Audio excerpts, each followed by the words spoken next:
Question number 8 है exercise में, उन रेखाओं के बीच कोण ज्ञात करो जिनके दिक् अनुपात फर्स्ट, ये क्वेश्चन नंबर 8 है।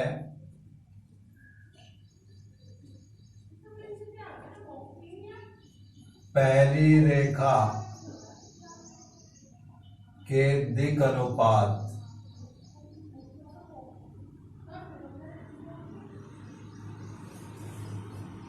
ये दिए हुए हैं 2, 3, 4। दूसरी रेखा के दिक् अनुपात 3, 4, 5। अब इनके बीच कोण निकालना है। तो रेखाओं के बीच कोण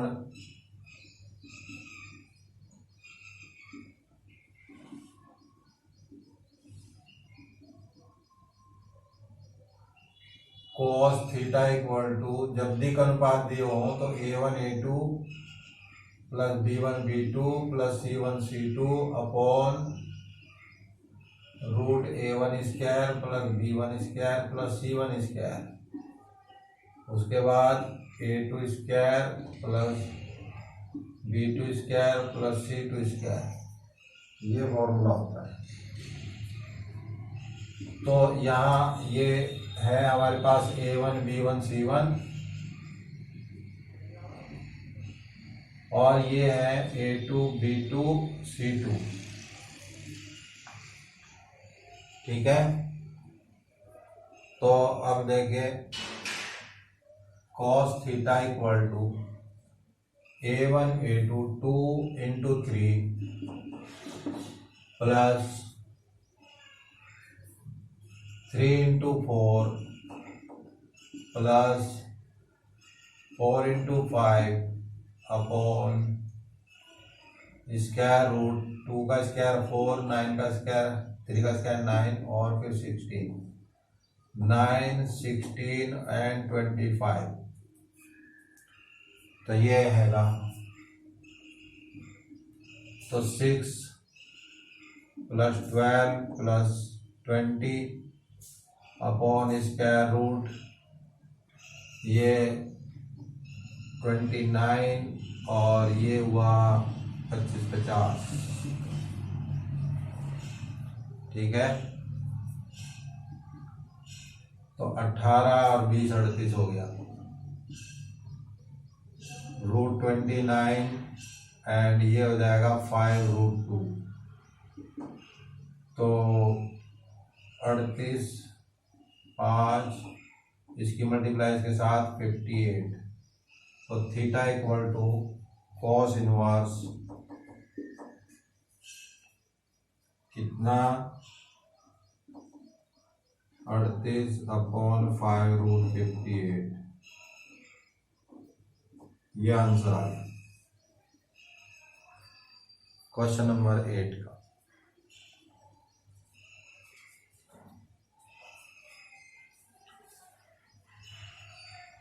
तो नेक्स्ट क्वेश्चन चलता है अब।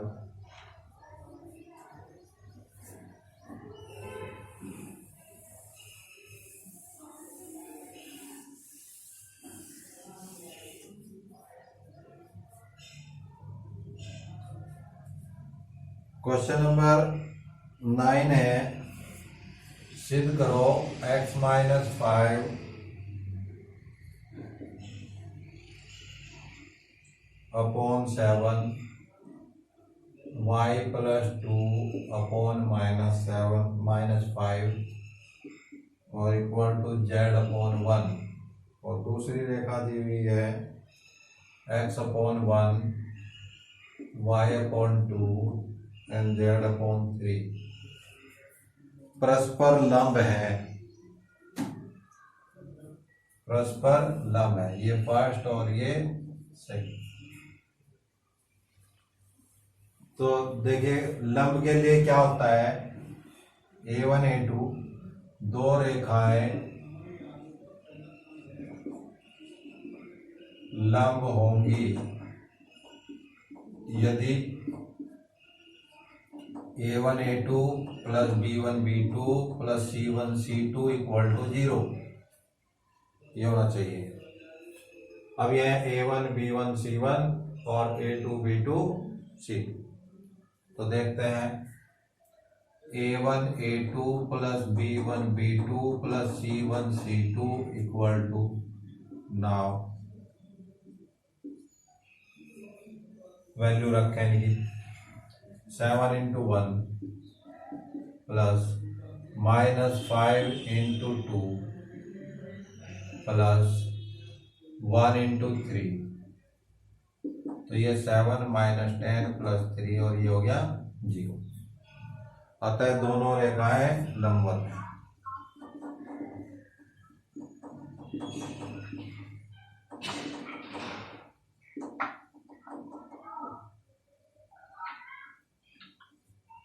दोनों रेखाएं लंबवत हैं।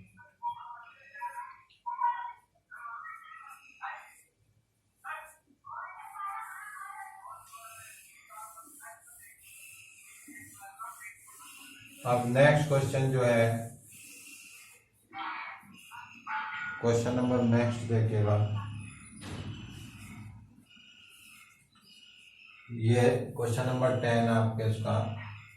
सिद्ध कीजिए कि बिंदुओं 1 2 3 और -1 -2 -3 को मिलाने वाली सीधी रेखा बिंदुओं -2 1 5 व 3 3 2 को मिलाने वाली रेखा पर लंब है। अब बिंदु दिए हुए हैं, जब बिंदु दिए हुए हो, ये पहली रेखा के बिंदु, इन दो बिंदुओं को मिलाने वाली रेखा और ये दो बिंदुओं को मिलाने वाली रेखा, वो कह रहा है कि ये परस्पर लंब है, तो सिद्ध करो। तो कैसे सिद्ध करोगे, देखिए।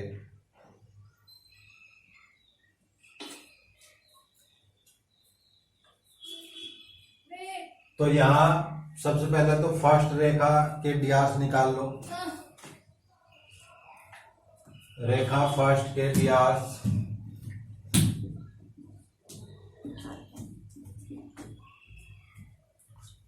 ड्यास कैसे निकालते हैं, दो बिंदुओं का difference, -1 -1 -2 -2, this minus this minus this, बिंदु 1 2 3 दिया हुआ था, हाँ ये 2 है यहाँ पर, और -3 -3,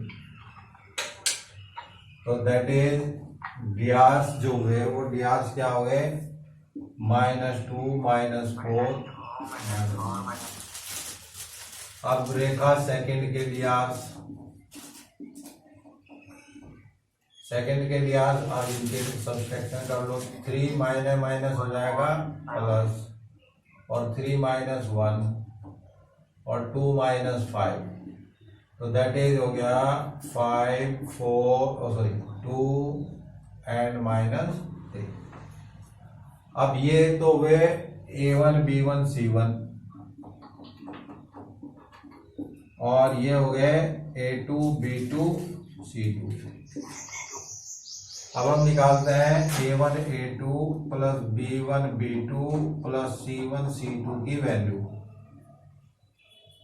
तो वैल्यू निकालते हैं, देखिए -2 इंटू 5 प्लस -2 इंटू 2 प्लस, और ये -6 इंटू -3 -10, और माइनस हो गया 4 एंड प्लस हो जाएगा 18। तो there is a mistake, -2 into 5 सही है, -4 है यहाँ पर, सॉरी ये है -4। तो वैल्यू हो गई 4 2 जा 8, तो -18 प्लस 18 इक्वल टू 0।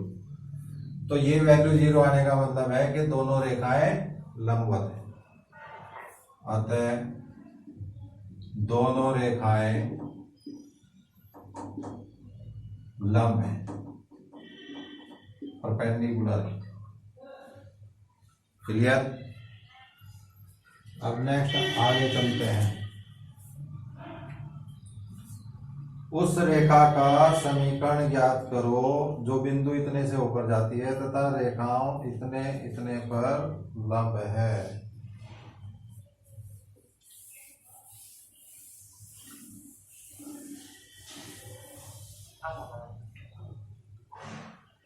प्रश्न नंबर है 11। उस रेखा का समीकरण ज्ञात करना है। रेखा का समीकरण ज्ञात करना है। कौन सी रेखा का? जो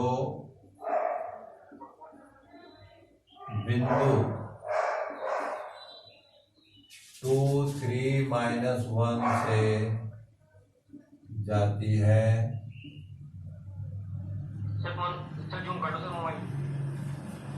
मोबाइल तो जूम हो रखा है।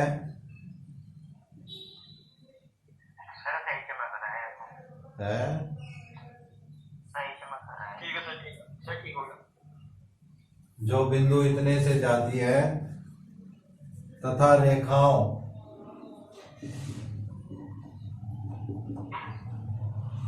x-4/3 y+3/2 और z-1/4, ये तो पहली रेखा है। और x+2/1 y-1/3 एंड z+4/4, ये सेकंड है। पर लंब है। इन दोनों पर लंब है और इससे होकर जाती है। उस रेखा का समीकरण ज्ञात करना है। तो अब हम ये मान लेते हैं कि जो रेखा इन दोनों पर लंब है उसके जो डियार्स हैं वो ए बी सी है। क्या है? A B C. तो ये नंबर 4 माना रेखा के डियार्स ए बी सी है। तब अब देखिए, जो रेखा जिसके डियार्स ए बी सी है वो इन दोनों पर लंब है, तो इसके डियार्स और इसके डियार्स का प्रोडक्ट 0 हो जाएगा और इसके डियार्स और इसके डियार्स का प्रोडक्ट 0 हो जाएगा। क्लियर? तो देखिएगा, तो इसलिए अब क्योंकि रेखा के डियार्स इतने हैं और यह रेखा फर्स्ट व सेकंड पर लंब है, इसलिए 3a + 2b + 4c = 0 and 1a + 3b + 4c = 0। अब हमें ABC की वैल्यू निकालनी है यहाँ से। तो ABC की वैल्यू कैसे निकलेगी? क्रॉस मल्टीप्लीकेशन से A/B/C/।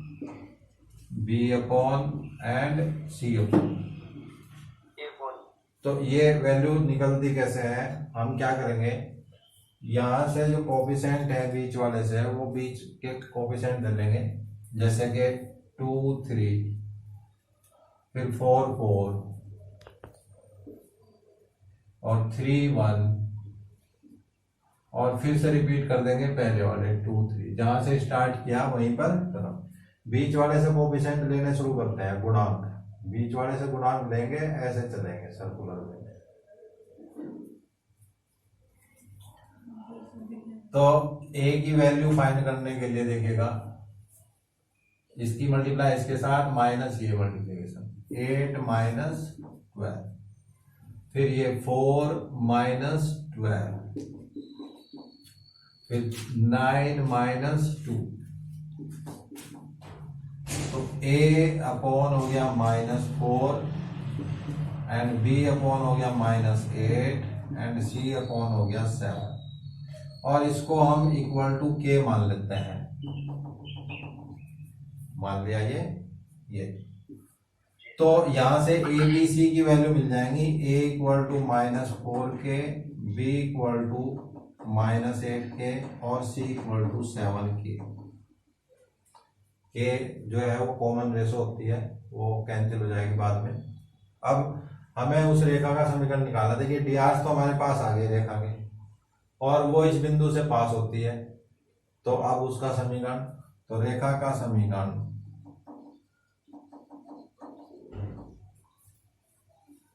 क्या हो जाएगा, x माइनस x1 होता है, तो x माइनस x1 कितना है 2 अपॉन पहला ds -4k, y -3 और फिर -8k और z माइनस प्लस हो जाएगा 1 अपॉन 7।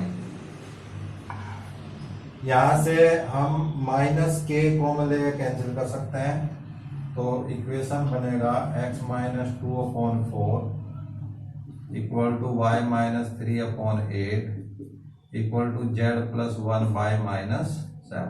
तो ये है वो रेखा का समीकरण। ठीक है,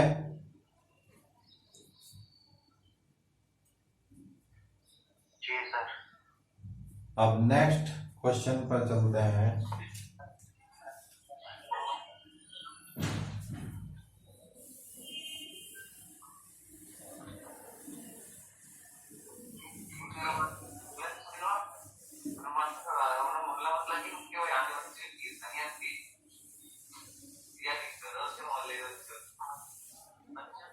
नेक्स्ट क्वेश्चन आपको मिलता है कि k के किस मान के लिए सरल रेखाएं, दो सरल रेखाएं दी हुई हैं, परस्पर लंब है। तो x -1 अपॉन, भाई म्यूट कर लीजिएगा, बात नहीं, y -2 upon 2k, z -3 upon 2, x -1 upon 3k, y -1 upon 1, z -6 upon 5 -5। Question ये है कि k का क्या मान होगा जिससे कि दोनों रेखाएं लंब हो जाएं। तो लंब वाली कंडीशन लगा दो, तो रेखा फर्स्ट व सेकंड परस्पर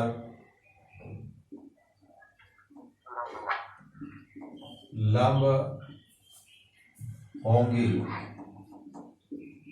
यदि a1 a2 plus b1 b2 plus c1 c2 equal to 0। अब a1 की वैल्यू क्या है -3, a2 की वैल्यू है 3k प्लस b1 की वैल्यू 2k, b2 की वैल्यू 1 और फिर c1 2 और c2 -5 इक्वल टू 0। तो माइनस का 9k और प्लस का 2k, और ये कितना हो जाएगा माइनस के 10। तो यहाँ बचता है -7k और इक्वल टू हो गया 10, तो k इक्वल टू -10/7। तो ये वो k की वैल्यू है जिससे कि ये दोनों रेखाएं परस्पर लंब हो जाए। तो ये जो कंसेप्ट जितना हमने करा था उस पर डिपेंड क्वेश्चन तो ये थे आपके, ये क्वेश्चन नंबर था 12, क्वेश्चन नंबर 12। अब नेक्स्ट कंसेप्ट लेते हैं। इसमें नेक्स्ट कंसेप्ट होगा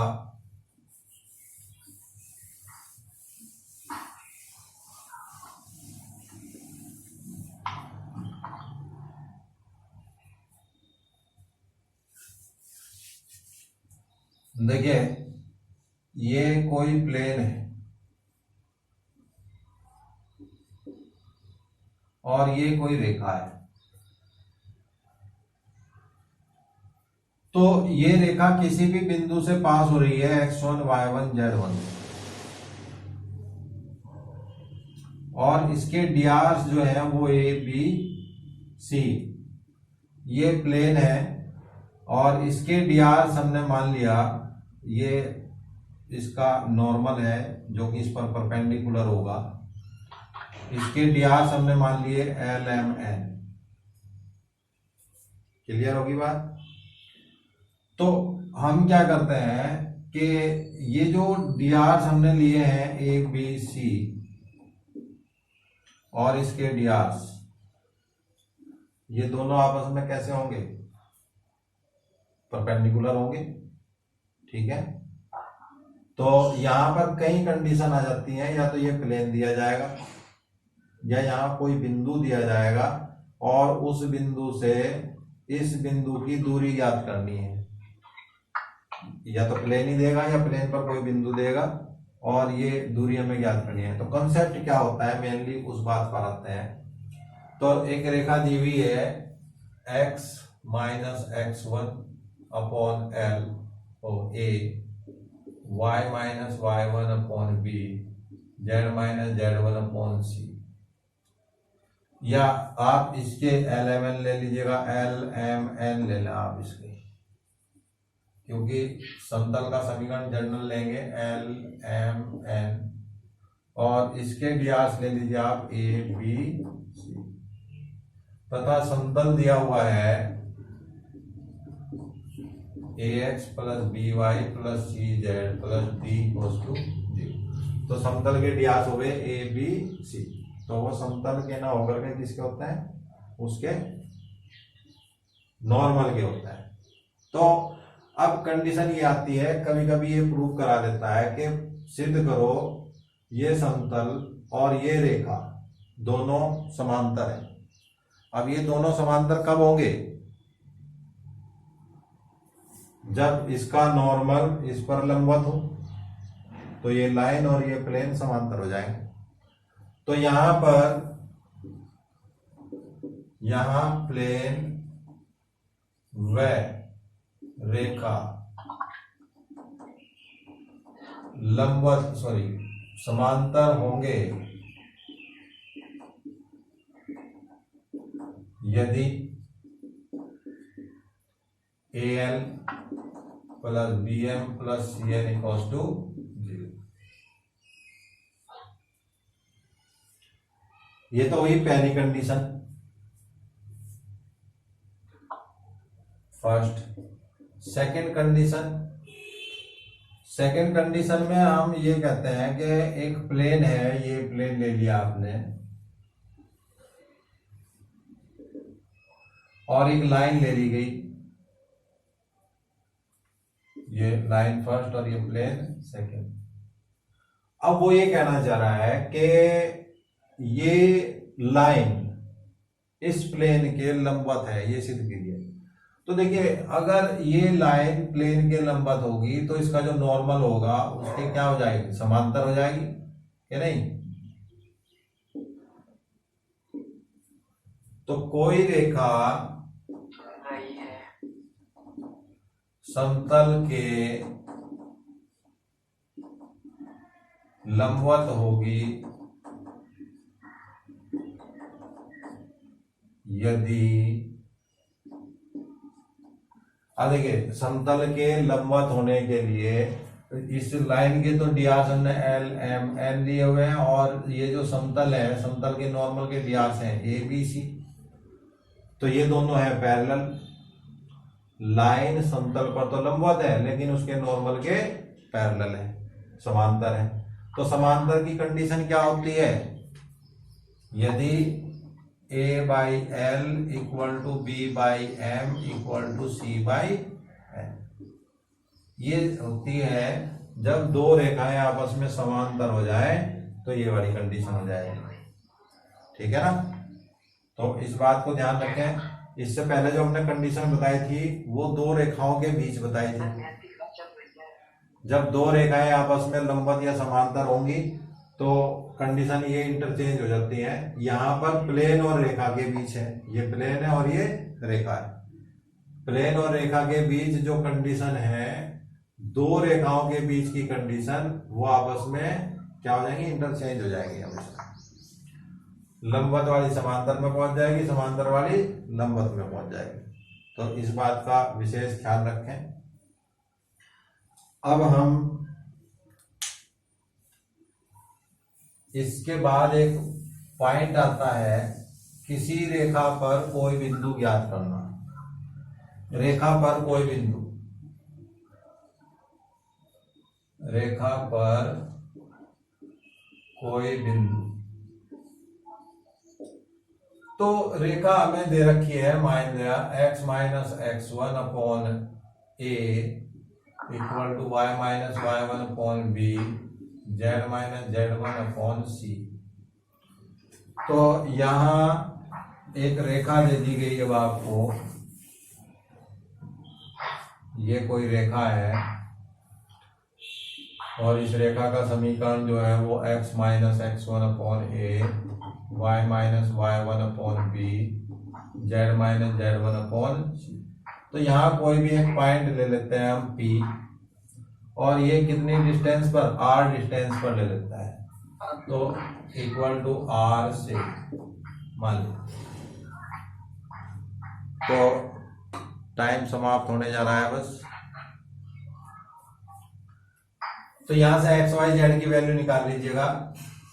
तब x की वैल्यू यहां से क्या होगी, देखिए a की तो मल्टीप्लाई r के साथ हो जाएगी, ar, और x1 हो जाएगा उधर प्लस, तो x1 प्लस ar। y की वैल्यू y1 प्लस br, और z की वैल्यू z1 प्लस cr।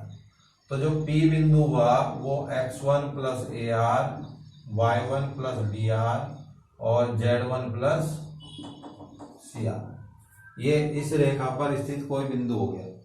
अब ये बिंदु पूर्णतः हमारे पास हो सकता है कब, जब हमारे पास इस r की वैल्यू, जो r हमने मान रखा है, r की वैल्यू आ जाए।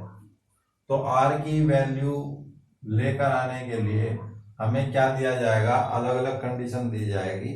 वो कह सकता है, वो क्या कह सकता है कि ये रेखा किसी प्लेन के समांतर है।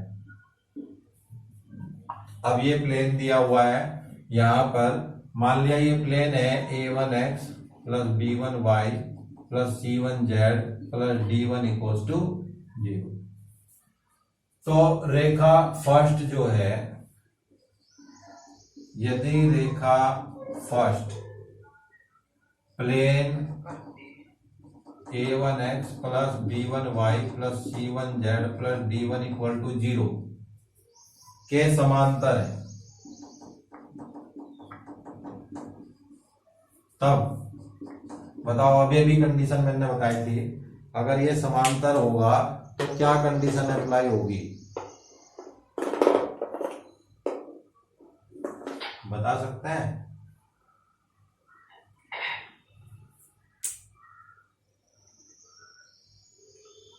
हमने जो बिंदु लिया है और यहाँ ये प्लेन अगर किसी बिंदु से पास हो रहा है, जिस भी बिंदु से पास होगा, इस पर स्थित कोई बिंदु दिया जाएगा। यदि रेखा प्लेन इतने के समांतर है, जो कि बिंदु अल्फा बीटा गामा से पास होता है, तो हम क्या करेंगे, इसके डियार्स निकाल देंगे इस लाइन के। ठीक है, अब इसके डियार्स निकालने के लिए क्या करेंगे, ये P बिंदु हमारे पास आ गया और ये बिंदु प्लेन पर स्थित है, तो दोनों का डिफरेंस, तब ये Q ले लीजिएगा, Q है हमारे पास अल्फा बीटा गामा, तब PQ के डियार्स x1 plus AR minus alpha, y1 plus BR minus beta, z1 plus CR minus gamma. और अब देखिए ये डीआरस हो गए पी क्यू के, तो पी क्यू के डीआरस है, और देखिएगा जब ये पी क्यू के डीआरस है और ये नॉर्मल है तो ये आपस में कैसे हो जाएंगे, समांतर हो जाएंगे। क्लियर होगी बात या नहीं? तो या हम कह सकते हैं कि पी क्यू के डीआरस और इस रेखा के डीआरस, ये एक लाइन हो गई, ये एक लाइन हो गई, तो ये दोनों आपस में कैसे होंगे, परपेंडिकुलर होंगे। अतः a into x one plus a r minus alpha plus b into y one plus b r minus beta plus c into z one plus c r minus gamma equal to 0। और इस condition में रखने के बाद बाकी सब value हमारे पास है, इसमें r अननोन है तो r की वैल्यू मिल जाएगी यहाँ से, और जब ये r की वैल्यू मिल जाएगी तो r की वैल्यू यहाँ रख लेंगे तो पॉइंट आ जाएगा p, तो उस रेखा पर स्थित एक बिंदु आ जाएगा। तो यहाँ इस बिंदु को ज्ञात करने के लिए भिन्न भिन्न कंडीशन देगा, अलग अलग तरह की कंडीशन देगा जो आप पहले पढ़ चुके हैं, उन्हीं कंडीशन को अप्लाई करना है और उस बिंदु को निकालना है। ठीक है, तो इसको यहाँ तक आज आप करें, कल इस पर बेस्ड क्वेश्चन कराएंगे। क्लियर हो गया? तो थैंक यू वेरी मच।